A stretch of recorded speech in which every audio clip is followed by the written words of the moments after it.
2025년 12월 7일 영광의 다름질 주일 예배에 동참해 주신 모든 분들께 진심 어린 감사를 드립니다. 오늘은 창세기 4장 1절에서 12절 말씀으로 에베가 변질된 곳에는 질서도 없고 문제가 생깁니다라는 제목으로 말씀을 나누려고 합니다. 보통 사람들이 생각하는 신앙생활이란 모든 것이 잘 된다는 만사 형통을 의미할 것입니다. 그렇다면 묻겠습니다. 누구보다도 신앙생활을 잘 하시려는 여러분이나 지금 현재 잘 하고 계시는 여러분들은 모든 일에서 만사 형통하고 계시는가 하는 물음입니다.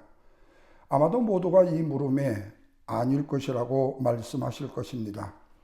그러나 주의 일을 잘 하거나 신앙생활을 잘한다고 해서 만사 형통한 것만은 반드시 아니라는 것입니다. 오히려 신앙생활을 잘하는 사람에게 고난도 많고 고통도 많고 힘도 많이 드실 수도 있습니다. 왜냐하면 주의 일은 열심히 하시는 분들이 열심히 하시지 안 하는 분들은 이래도 저래도 잘 못하기 때문에 그렇습니다. 한마디로 주의 일에 열심을 다하는 사람에게는 피 흘림이 있어야 된다는 말씀입니다. 그런데 아이러니컬하게도 우리가 그렇게 받기를 원하는 축복, 블레싱이라고 그러죠. 이 블레싱이라는 이 말의 어원이 바로 피 흘림, 블레드라는 사실입니다. 이 말은 피 흘림을 통해서 축복이 이루어진다라는 말씀입니다. 오늘 본문의 말씀은 가인과 아벨의 이야기입니다. 너무 잘 아는 말씀이죠. 그런데 아벨은 하나님께 올바른 제사를 드린 것밖에 없었고 잘못한 일도 없었습니다. 그런데 그 결과는 뭐였지요? 피 흘림이었다는 말씀입니다. 그렇다면 우리는 하나님의 일을 잘 했는데 왜 피 흘림이 있어야 하는가를 생각하게 됩니다. 문제는 오늘날 성도들 중에서도 누구보다도 앞장서서 주의 일을 잘하신 분들도 계실 것입니다. 그런데 결과가 피 흘림이었다는 말씀입니다. 그래서 유감스럽지만은 주의 일을 열심히 하고자 하시는 분들께도 피 흘림이 있다는 사실을 각오해야 된다는 말씀이 됩니다. 이 사실을 마태복음 23장 35절에서는 이렇게 증명합니다. 아벨의 피로부터 사가랴의 피까지 그리고 나에게까지 피 흘림은 계속된다라고 말씀하고 있습니다. 그런데 본문에 일어난 사건이 언제 일어났지요? 인간이 에덴으로부터 쫓겨난 후 일어났던 최초의 살인사건이라는 사실입니다. 참으로 수치스럽고 어이없는 일이 아닐 수 없었습니다. 그런데 형이 아우를 죽이는 이 사건이 바로 인류 역사의 시작이었다는 사실이에요. 이렇게 인간의 역사는 하나님께서 선악과를 따먹으면 정령 죽으려고 하신 말씀에 대한 결과가 그대로 이루어졌다라고 말씀을 드릴 수 있습니다. 그래서 오늘 이 시간에는 인류 최초의 가인의 살인사건과 아벨의 죽음을 통한 피 흘림에 대한 의미와 뜻을 본문 말씀을 통해서 두 가지로 생각하며 은혜를 나누려고 합니다. 첫째는 피 흘림이라는 것이 뭔가? 내 마음대로 하지 못하는 것을 말합니다. 자, 본문 1절에서 6절 말씀을 요약하면 이렇습니다. 아담과 하하가 가인과 아벨을 낳았죠. 그리고 이들이 장성하여 하나님 앞에 제사를 드렸는데 가인은 땅의 소산으로 하나님 앞에 제사를 드렸고 동생 아벨은 양의 첫 새끼와 기름으로 제사를 드렸다고 했습니다. 그런데 우리가 익히 들어서 아시다시피 하나님께서는 가인의 제사는 받지 아니하시고 아벨의 제사만 받으셨다는 겁니다. 그러자 가인이 어떻게 됩니까? 분함으로 그 얼굴의 안색이 변함을 하나님이 아셨다 이렇게 말씀입니다. 그러자 하나님의 반응이 7절 말씀에서 뭐라고 말씀하시는가요? 내가 선을 행하면 어째 낯을 들지 못하겠느냐? 내가 선을 행하지 아니하므로 죄가 문 앞에 엎드려져 있느니라. 죄가 너를 원하나 너는 죄를 다스릴지니라 이렇게 말씀해요. 여러분 여기서 굉장히 중요한 말씀이 뭐지요? 죄가 문 앞에 엎드려져 있어. 죄가 너를 원하나 너는 죄를 다스릴지니라 하는 말씀입니다. 그렇다면 우리는 왜 이런 살인의 문제가 생겼는가에 대해서 먼저 의문을 제기해 봐야 될 것입니다. 이 일은 순전히 가인과 아벨이 하나님 앞에 제사하는 예배의 문제이고 경건의 문제인데 왜 이 문제 때문에 살인의 사건이 일어나야 됐느냐는 거예요. 여기서 중요한 것은 이 사건은 가인이 하나님께 대한 예배의 문제를 사리사욕으로 생각함으로 인하여서 생긴 사건이라는 것이 첫 번째 원인이 됩니다. 또한 두 번째로는 인간이 하나님께 대해서 예배하는 거룩한 행위가 깨어지게 되면 살인의 문제 그리고 사건의 문제가 터질 수 있다라는 교훈입니다. 인간이 하나님께 대한 감사를 한다거나 하나님의 은혜를 기억한다고 했을 때 가장 기본적인 문제가 뭐지요? 바로 예배라는 사실입니다. 그런데 바로 이 기본적인 예배를 소홀히 할 때 바로 이런 문제의 사건이 생기게 된다는 사실을 기억하셔야 돼요. 그런데 여러분 정말 그렇습니다. 인간과 인간의 관계에서 일어나는 모든 일들을 자세하게 한번 파헤쳐 보면 그 근본을 한번 파헤쳐 보면 그 중심에 하나님께 대한 불신앙적인 태도와 그리고 하나님과 인간의 관계가 깨어질 때 문제가 발생하고 문제가 일어나게 되었다는 사실이에요. 이 말을 다른 말로 말하면 경건이 수단화됨으로 인하여서 생기는 결과라는 사실입니다. 한마디로 문제의 원인은 뭐죠? 내가 먹는 날에 정령 죽으라고 하신 말씀에 대한 불신앙이 바로 거기에 내포되어 있었다는 말씀입니다.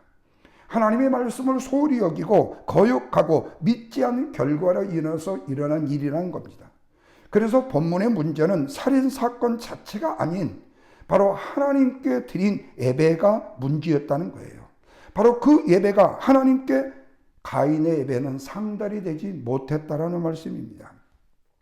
이런 면에서 이때의 가인에게는 말로 형용할 수 없는 고통과 갈등과 불안과 범민이 있었을 것입니다. 도무지 자기의 힘으로 감당기 어려운 고민적인 사실도 있었을 거예요. 왜? 자기의 제사는 하나님이 받지 아니하시고 동생 아벨의 제사는 받으셨으니까요. 그렇다면 이 괴로움이 하나님과의 관계에서 생겨난 것이지 동생과의 관계에서 생겨난 문제가 아니라는 거예요. 그런데 가인은 하나님과의 자신과의 어긋난 관계를 바로 잡을 생각은 하지 않고, 다시 말하면 자기가 하나님 앞에 뭐가 잘못됐는가를 깊이 한번 생각하고 하나님과의 관계 회복에 문제에 중점을 두지 않고 하나님께 대한 올바른 자세로 예배를 드려야 된다는 것으로 생각하지 않고 애꿎은 동생 아벨에게 분풀이를 했다라는 사실이에요. 이 말을 좀 더 비약하게 말하면 종교의 문제를 사회의 문제로 돌렸다는 거예요. 그 결과 친동생 아벨을 살해하고 만 것입니다. 그런데 여러분, 이 문제가 그때 문제만이 아니라 오늘날도 이런 문제점들이 수없이 일어나죠. 많은 사람들이 가진 원한과 분풀이, 그리고 서로 화해하지 못한 인간과의 관계가 문제가 많은데 그 원인이 어디에 있는지를 먼저 알아야 된다는 거예요. 거의가 다 사람과 사람의 관계가 아니라 하나님과 나와의 관계에 문제가 있었기 때문에 인간의 관계가 문제가 생기게 된다는 거예요. 여러분, 질투와 불만과 불평과 내 안에 시기심이 생겨나는 원인이 뭐지요? 물론 우리가 세상적인 관점에서 어떤 것을 보고 나는 가지지 못하고 쟤는 가졌기 때문에 거기에 대한 질투가 생겨날 수 있어요. 그러나 하나님과 우리의 관계가 바로 되어지게 되면 저 사람은 저래서 가질 수 있었던 거고 나는 이래서 못 가질 수 있었다라고 스스로 자유하게 된다는 거예요. 다시 말하면 내 자신의 정체성과 내 자신의 모든 부분을 알게 된다는 거예요. 그런데 하나님과의 관계가 잘못되어지게 되면은 하나님과의 관계에 문제를 풀려고 생각하지 않고 사람과 비교하면서 사람을 질투하고 문제에 대해서 원망하고 불평하게 된다는 거죠. 하나님과의 잘못된 다음의 부작용으로 사람한테 분풀이를 하게 된다는 겁니다. 그래서 문제가 된다는 사실이죠. 여러분, 이것을 심리학적인 용어로는 뭐라고 말하느냐? 가인 콤플렉스라고 말합니다. 가인은 하나님 앞에 자기가 잘못한 것을 가지고 사람 앞에 분풀을 했잖아요. 그래서 하나님과의 관계를 사랑과의 관계로 돌리려 했다라는 사실이요.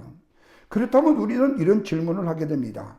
왜 하나님은 받지 않으신 제사를 아벨 때문이라고 생각을 하느냐는 거죠. 다시 말하면 하나님이 말씀하시는 그래요. 왜 아벨 때문에 가인 내 제사를 받지 않았다고 하느냐 그 말이에요. 가인 네가 드린 예배의 제사에 대해서 한번 생각해 보라는 거예요. 내가 못 사는 것이 남이 잘 살기 때문에 그러냐 그 말이에요. 나의 실패가 다른 사람의 성공 때문에 내가 실패를 못했느냐 하는 거예요. 물론 내가 늘 2등만 하는 이유는 1등이 있기 때문에 1등이 죽게 되고 1등이 없어지게 되면 내가 1등을 할 수 있다는 생각을 가질 수 있을 거예요. 그러나 이것 때문에 일어나는 극단적인 문제는 뭐죠? 다른 사람만 망하게 되는 것이 아니라 바로 내 자신의 자아가 망치게 된다는 거예요. 다시 말하면 남의 행복에서 내 불행의 원인을 찾으려고 하기 때문에 그렇다는 사실입니다.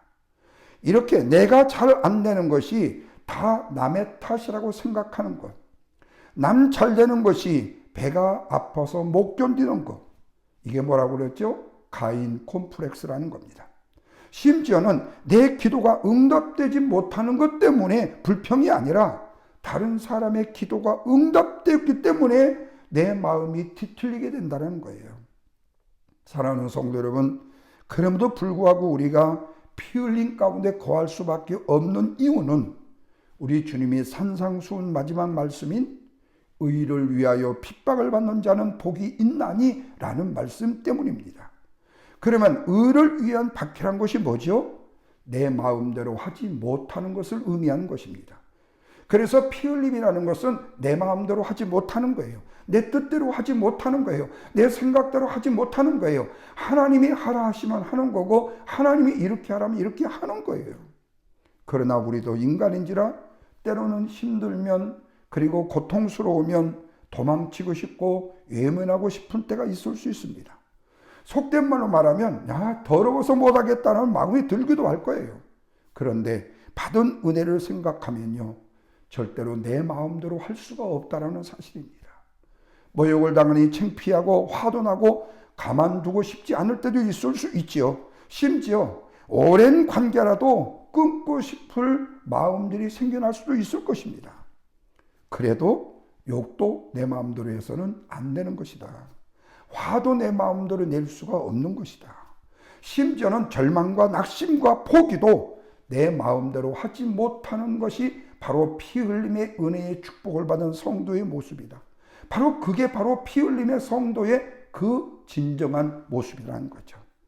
화가 나도 내 마음대로 못하는 것이 피 흘림이기 때문입니다. 바라기는 이 피 흘림의 아름다운 은혜가 저와 여러분의 마음 속에, 우리의 삶 속에 흘러넘치기를 주님의 이름으로 축원합니다. 두 번째로 피 흘림은 뭐냐? 입 다물고 하나님께만 아뢰는 것입니다. 자, 본문 8절과 10절 말씀을 보시면 결국에 아벨은 가인으로 하여금 죽임을 당하게 됩니다. 그리고 가인은 하나님의 부르심에 반항을 하고 죽임을 당한 아벨의 핏소리가 하나님께 호소를 한다고 말씀하고 있어요. 자, 이 말씀에 가인의 살인의 결과가 굉장히 무서움을 우리는 발견하게 돼요. 11절과 12절 말씀을 보면 땅이 그 입을 벌려 네 손으로부터 내 아우의 피를 받았은즉, 여러분 이 말씀이 참 중요해요. 땅이 그 입을 벌려 네 손으로부터 내 아우의 피를 받았은즉 네가 땅에서 저주를 받으리니 내가 밭을 갈아도 땅이 효력을 너한테 주지 아니할 것이요 너는 땅에서 유리하는 자가 되어질 것이다. 여러분 이 말씀에서 우리는 죄의 성장이, 그리고 죄의 지속적인 이 성장이 얼마나 무서운가를 보게 되어져요. 생각해보면 단둘뿐인 형제 사이에서 형이 동생을 죽여야 했던 까닭이나 그럴 만한 과연 이유가 있을 수 있었을까? 우리는 이렇게 생각하죠. 근데 아벨이 형이 가진 것을 빼앗은 일도 없고 원한을 살 만한 일들, 미움을 살 만한 일들도 아벨이 형 가인에게 한 적이 없었어요. 그런데 왜 아우가 형의 손에 맞아서 죽어야 했는가 하는 거예요. 그러나 이런 일들은 오늘날에도 우리 주위에 비일비재하게 많이 일어나고 있지요. 내게 아무 소득도 없는 범죄, 다만 분풀이나 해보자고 하는 식의 이 범죄가 난무하는 세상이잖아요. 남에게 피해를 입힌다고 해서 내게 무슨 소득이 있겠습니까마는 그저 내가 내 속을 못 이겨서, 내 화를 못 이겨서, 내 화풀이를 못해서 엉뚱한 사람을 괴롭히게 된다는 거죠. 바로 이것이 뭐죠? 묻지마 폭행, 묻지마 살인이잖아요. 이런 사람은 바로 자기 자신이 병든 심령이 되어서 발악을 하고 있다는 사실을 기억해야 돼요. 무엇 때문이죠? 죄라는 것은 우리의 마음에 평화를 빼앗아가고 우리의 마음에 평화가 없다 보니까 질투와 시기와 그리고 인간적인 불평과 불만으로 발전하게 된다는 거예요. 그 분노로 발전해서 결국에는 뭐하죠? 폭발해버리고 만다는 거예요. 그 마음대로만 있어도 좋으련만 꼭 사건을 일으켜서 일을 터뜨려야만 직성이 풀리고 만다는 거예요. 말과 행동으로 반드시 후회할 일을 저지르게 된다는 겁니다. 이것은 바로 죄가 있는 곳에는 절대로 고요함이 없기 때문에 그렇습니다. 비인간적인, 비이성적인 인간이 되어서 판단이 흐려지고 총기가 사라지기 때문에 생각에서 생각으로 끝난 것이 아니고 행동으로 폭파하기 때문에 뿐만 아니라 살인적인 인간이 되고 말기 때문에 그러나 살인이라는 것에 반드시 육체를 죽이는 데에만 해당된 것은 아니죠. 죽음의 원인을 제공한다면 그건 역시 또한 살인인 것입니다. 뿐만 아니라 험한 마음의 분노와 화풀이도 살인이 된 거죠. 결국 아벨은 들에서 형 가인에게 죽임을 당합니다. 그런데 그 마지막에 절규가 뭐지요? 악, 악. 그 소리에 의해 다른 걸 아무도 할 수가 없었어요. 아벨은 죽임을 당하면서 그 어떤 말도 남기지 않았습니다. 억울함에 대한 호소도 없었습니다. 그런데 악 하는 그 비명소리가 하나님 앞에 상달이 되었다고 했어요. 이것을 성경은 뭐라고 말하냐? 아벨의 핏소리가 하나님께 호소했다 그랬어요. 여러분, 우리가 하나님 앞에 기도를 드릴 때에 굉장히 디테일하게, 굉장히 구체적으로 우리가 기도할 경우가 있을 수 있지만 어떤 때는요, 우리가 하나님 앞에 주님, 하나님 이렇게 한 번만 외쳐 부르러도 하나님은 내가 가진 내 마음의 아픔과 시련과 고통을 우리 하나님은 내가 다 안다 라고 말씀하실 수 있어요. 오늘날 우리가 주를 위해서 헌신과 봉사하는 일에 있어서도 우리가 입을 다물고 불평과 불명하지 않고 묵묵히 일한다는 것, 입을 다물고 일한다는 것, 바로 그런 피 흘림이 필요하다는 겁니다. 그런데 하나님은 그 소리와 예침을 듣고 일하신다는 거예요. 이 사실을 히브리서 11장 4절은 뭐라고 말씀하죠? 아벨은 죽었으나 그 믿음으로써 지금도 말한다고 말씀하고 있죠. 다만 핏소리로 하나님께 호소했어요. 사랑하는 여러분, 우리가 주의를 하다 보면 때로는요, 욕도 먹게 되고요, 오해도 받게 되고요, 심지어는요, 억울한 누명을 쓰게 되는 도 일어나는 것이 바로 교회일 수 있습니다. 그럼에도 아벨의 핏소리처럼요, 주님을 향해서 비명소리만 들려야지 거기에 원망과 불평과 시기와 질투와 다른 사람에 대한 비평이 있어서는 안 된다.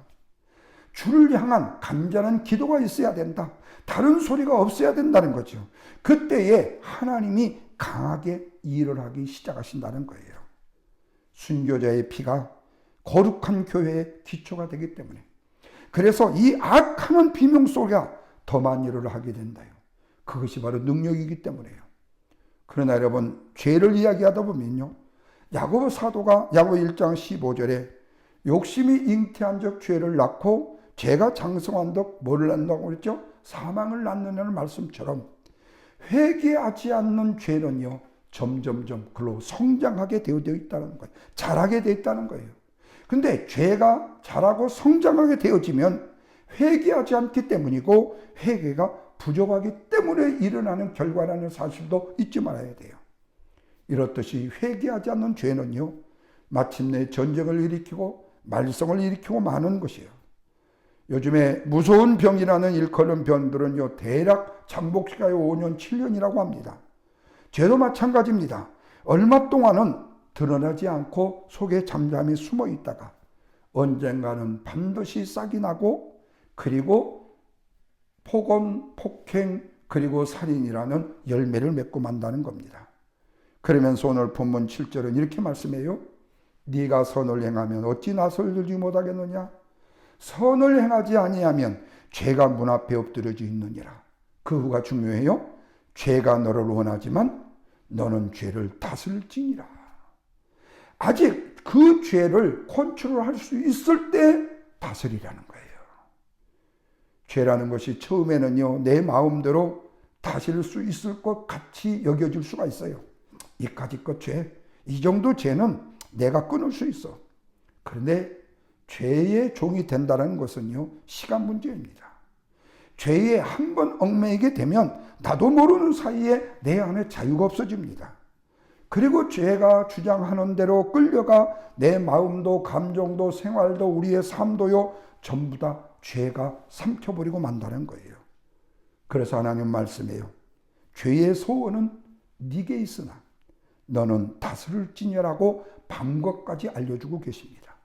그러나 이 말을 죄를 다스리기 위해서 환경에 변해야 되고 멀리 떠나야 되고 세상에 달라져야 되고 저 사람에 대하는 태도부터 달라져야 된다라고 생각할 수 있을 수 있지만, 물론 그럴 수 있지만 정말 중요한 것은 네가 다스리고 네가 변화되어야 된다는 사실이에요.